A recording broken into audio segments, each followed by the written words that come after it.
ಅಂದರೆ ಈ ಆಯಿಲ್ ಇದ್ದು ಒಂಥರ ಸ್ಟೋರಿ ಮಾಡಿದೆ. ಈಗ ನಾವು ತಿನ್ನೋ ಆಯಿಲ್ ಇದೆಯಲ್ಲ, ಇಟ್ಸ್ ಪ್ಯೂರ್ಲಿ ನಾವು ತಿಂತಿರೋದು ಡಾಂಬರ್. ನೀವೇನೇ ಅನ್ನಿ, ಎಡಿಬಲ್ ಆಯಿಲ್ ಈಸ್ ಅದು ಪೆಟ್ರೋಲಿಯಂ ಪ್ರಾಡಕ್ಟ್.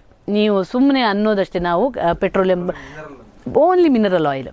ಈ ಮಿನರಲ್ ಆಯಿಲ್ ಇದ್ದು ನಾನೇ ಫಸ್ಟ್ ಓಪನ್ ಮಾಡಿದ್ದೆ. ಆವಾಗ ಏನಾಯಿತು, ಮಂಗಳೂರಲ್ಲೊಂದು ತೆಂಗಿನೆಣ್ಣೆ ದೊಡ್ಡ ಮಿಲ್ಲಿದೆ. ಮಿಲ್ಲಿದ್ದಾಗ ಅಲ್ಲೊಬ್ಬ ವರ್ಕ್ ಮಾಡ್ತಿದ್ದ ವರ್ಕರ್.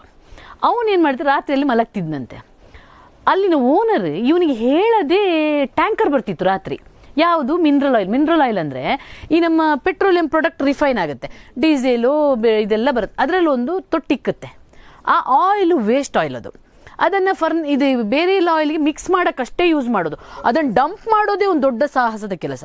ಅದು ಡಂಪ್ ಮಾಡೋಕ್ಕೆ ಜಾಗ ಇಲ್ಲ ನಮ್ಮ ಇಂಡಿಯಾದಲ್ಲಿ. ಮೊದಲೆಲ್ಲ ಸಮುದ್ರಕ್ಕೆ ಹಾಕ್ತಿದ್ರು, ಈಗೆಲ್ಲ ಇದೆಲ್ಲ ತುಂಬ ಸ್ಟ್ರಾಂಗ್ ಆದಮೇಲೆ ನಮ್ಮ ಹೊಟ್ಟೆಗೆ ಹಾಕಕ್ಕೆ ಶುರು ಮಾಡಿದ್ದಾರೆ.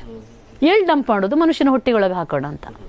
ಸೊ ಅದಕ್ಕೋಸ್ಕರ ಅವ್ನು ರಾತ್ರಿ ಎಲ್ಲ ಬರ್ತಿತ್ತಂತೆ. ಇವನಿಗೆ ಅದು ಏನು ಎಣ್ಣೆ ಅಂತ ಅವನಿಗೆ ಆಶ್ಚರ್ಯ ಆಗ್ಬಿಡ್ತು. ಒಂದಿನ ಕಣ್ಣು ತಪ್ಪಿಸಿ ನನಗೊಂದು ಡಬ್ಬ ಎತ್ತಿಟ್ಕೊಟ್ಟ.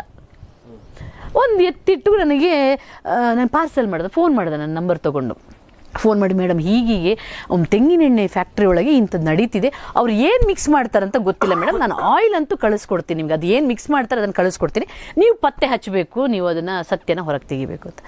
ಸರಿ ಅಂತ ಹೇಳಿಕೊಂಡು ನಾನು ಆಯಿಲನ್ನು ತಗೊಂಡು ಬಂದೆ. ನಾನು ಆಯಿತು ನಾನು ಮಾಡ್ತೀನಿ ಅಂತ ಫಸ್ಟ್ ಇಲ್ಲಿ ಕರ್ನಾಟಕ ನಮ್ಮ ರಾಜ್ಯ ಸರ್ಕಾರದ ಲ್ಯಾಬಿಗೆ ತೊಗೊಂಡೋದೆ. ಅವರು ಮಾಡಲ್ಲ ಅಂತಂದರು. ಪ್ರೈವೇಟ್ ಲ್ಯಾಬಿಗೆ ತೊಗೊಂಡು ಹೋದೆ. ಅವರು 1.5 ಲಕ್ಷ ಬಿಲ್ ಹೇಳಿದ್ರು ನನಗೆ. ಅಷ್ಟೆಲ್ಲ ನಮ್ಮಲ್ಲಿ ಹಣ ಕೊಡೋದಕ್ಕೆ. ಕೊನೆ ಮಯ್ಯ ಅವರಿಗೆ ನಾನು ಭೇಟಿಯಾದೆ, ಮಯ್ಯಸ್ ನಮ್ಮ ಅವರು. ಮಯ್ಯ ಅವರು ನನಗೆ ಸ್ಯಾಂಪಲ್ ತೊಗೊಂಡು ಜಪಾನಿಗೆ ಕಳಿಸ್ಬೇಕಾಯ್ತು.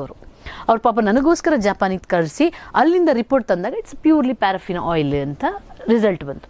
ಐ ವಾಸ್ ಶಾಕ್ ಆಗೋಕ್ಕೆ ಶುರು ಆಯಿತು ನನಗೆ. ಲಕ್ಕಿಲಿ ಅದೇ ಟೈಮಲ್ಲಿ ಖಾದರ್, ಮೈಸೂರಿನ ಡಾಕ್ಟರ್ ಖಾದರ್ ಇದಾರಲ್ಲ, ಫುಡ್ ಇದೆ, ಅವ್ರು ಸಿಕ್ಕರು. ಅವರೆಲ್ಲ ಕತೆ ಹೇಳಿದ್ರು ನನಗೆ.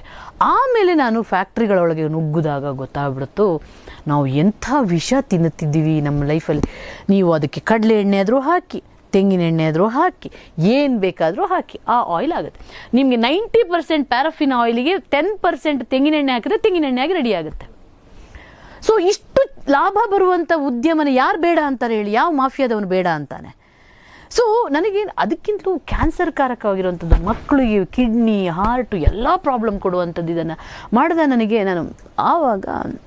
ಸೊ ಫುಡ್ ಇದ್ದೆಲ್ಲ ನನಗೆ ಫುಡ್ ತುಂಬ ಇಂಟ್ರೆಸ್ಟ್ ಸಬ್ಜೆಕ್ಟ್ ಅನ್ಸೋದಂದರೆ, ಬೇರೆ ಎಲ್ಲ ಮಾಫಿಯಾಗಳದ್ದು ನಮಗೆ ನೇರವಾಗಿ ಜನರನ್ನ ಇದು ಮಾಡಲ್ಲ, ಬಟ್ ಇದನ್ನು ದಿನ ತಿನ್ನುವಂಥ ಆಹಾರ ಉಗ್ರರಿಗಿಂತಲೂ ಜಾಸ್ತಿಯಾಗಿ ನಮ್ಮ ಲೈಫನ್ನು ಹಾಳು ಮಾಡುವಂಥದ್ದು ಇದು.